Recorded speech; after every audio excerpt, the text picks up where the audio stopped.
श्री चंद्रशेखर आजाद। धन्यवाद सभापति जी।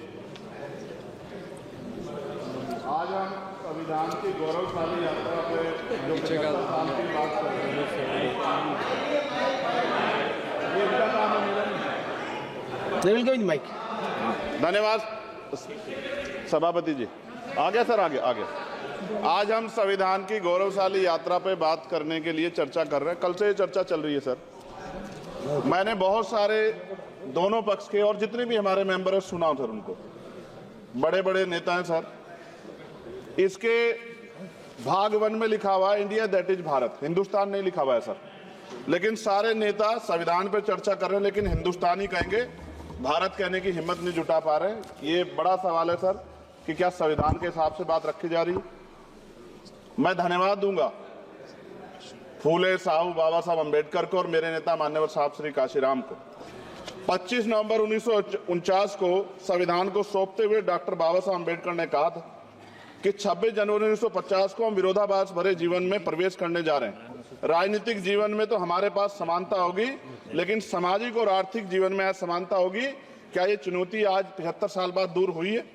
भारत ने 26 जनवरी 1950 को संविधान लागू होने के साथ खुद को एक संप्रभु लोकतांत्रिक और गणतांत्रिक राज्य होने का ऐलान किया। लेकिन सर उस समय संविधान की स्थिति ये थी कि जैसे गांव का कोई आदमी, मैं 50 की बात कर रहा हूं, वो 50 साल पहले शहर में आ जाता और बड़े लोगों की महफिल में चला जाता, उस जहां वो खाना खा रहे हो, और वो टेबल पे नैपकिन को खा के जो है कि कहता कि ये तो फीका, क्योंकि वो जानता नहीं था, वो समझता नहीं था संविधान को, संविधान है क्या। संविधान उसके लिए महज दस्तावेज था। ये जिम्मेदारी थी राजनीतिक दलों पे कि वो संविधान को व्यवहार में लेके आते। और इसके इतने सारे आर्टिकल हैं, अगर इनको व्यवहार में लाया जाता तो मुझे लगता कि आज देश बहुत बदल गया होता। बाबा साहब ने कहा था कि लोकतंत्र भारतीय भूमि का केवल ऊपरी पोशाक है, उनके अनुसार यहाँ की संस्कृति अनिवार्य तौर पर लोकतांत्रिक है। भारत जैसे गरीब और गैर बराबरी वाले देश में संविधान के जरिए छुआछूत खत्म करना, वंचितों के लिए सकारात्मक उपाय करना, सभी वयस्कों के लिए मतदान का अधिकार देना और सबके लिए सम्मान अधिकार तय करना, ये बहुत बड़ी उपलब्धि थी सर। ये संविधान है कि आप वहां बैठे हैं और मैं यहाँ खड़ा होकर अपनी बात रख रहा हूं, और इस देश में आदिवासी महिला के तौर पे जो है राष्ट्रपति बनी है, और प्राइम मिनिस्टर तो नहीं बना, लेकिन शेड्यूल कास्ट के बड़े नेताओं को भी जो है राष्ट्रपति बनने का मौका मिला। इस संविधान की देन, अगर वोट हम पे नहीं होता तो शायद अमीर और जो राजा महाराजा खुद को मानते हैं हमारी गलियों तक नहीं आ पाते, हमारे हाल नहीं जान पाते। आजादी का मतलब सर सिर्फ अधिकार पाना भर नहीं है, इसके लिए हमारे संविधान में सरकार और नागरिकों के अधिकारों के साथ साथ उनके कर्तव्यों का विस्तार से उल्लेख किया गया है। बाबा साहब ने संविधान सभा में दिए गए भाषण में कहा था कि स्वतंत्रता आनंद का विषय है, पर अब हमें अपनी जिम्मेदारियों पर भी ध्यान देना होगा। संविधान ने सुनिश्चित किया कि रानी के पेट से राजा जन्म नहीं लेगा, वोट से नेता तैयार होगा। आर्थिक बराबरी के लिए सरकार क्या कर रही है?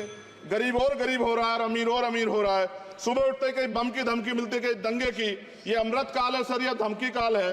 कितना बढ़ रहा है आर्टिकल 15 सर। भारत में आज भी घोड़ी चढ़ने बैठने होती है। प्लीज सर, क्या दलितों को यहाँ भी बोलने का नहीं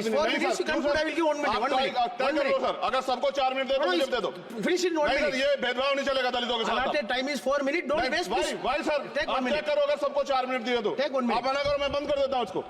क्या दलितों को सबसे आखिरी में नंबर मिलेगा और बोलने का मौका मिलेगा? क्या मजाक कर रहे हैं सर आप? नो, ये all independent people are having only 4 minutes. You take sir. Independent में अपनी पार्टी का मेंबर हूँ सर, और जीत के आया हूँ सर, किसी की दया में नहीं आया। Take 1 minute and finish sir. कल भी बोले तो एक दलीय पार्टी के लोग, आप मौका दो सर। मूछे रखने पर हत्या होती है, महिलाओं पे, छोटे मासूम बच्चों पर रेप हिंसा होती है। एनसीआरबी का डाटा देकर डर लगेगा। यही 1 किलोमीटर में संविधान को जला गया, और महाराष्ट्र के परभनी में अभी भी संविधान को नष्ट किया गया, उसकी कॉपी को।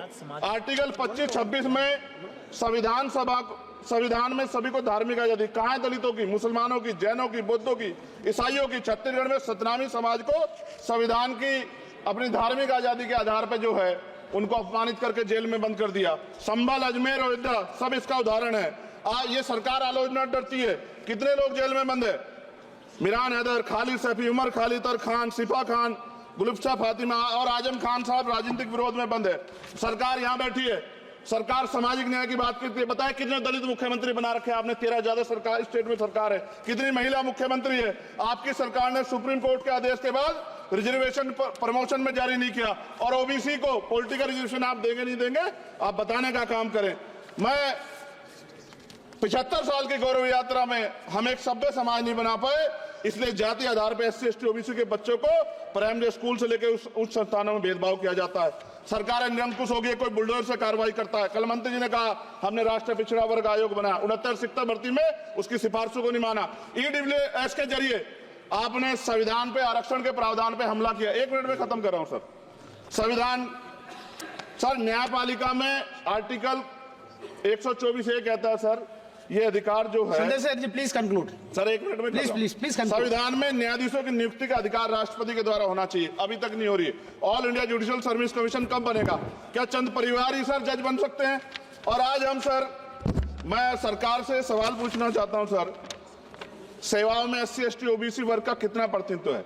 भारत सरकार के मंत्रालयों के अधीन PSU में, बैंकों, बीमा कंपनियों में और स्वस्थायी संस्थानों में आउटसोर्स तथा कॉन्ट्रैक्ट पर वर्तमान कार्यरत कर्मचारी कुल कितनी संख्या है? आउटसोर्स और कॉन्ट्रैक्ट में कार्यबल SC ST OBC कितना प्रतिशत है?